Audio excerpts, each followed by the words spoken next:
What if designing in ZBrush didn't feel overwhelming, but actually fun?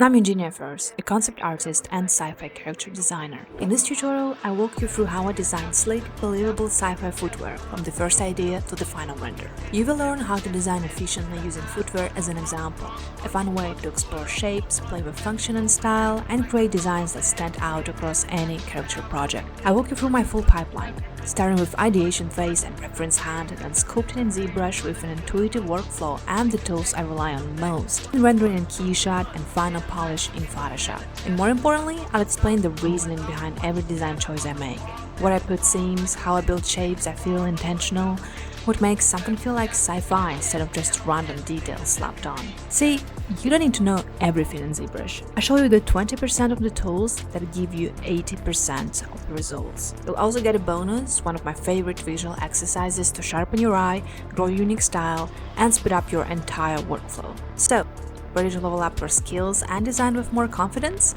I'll see you there.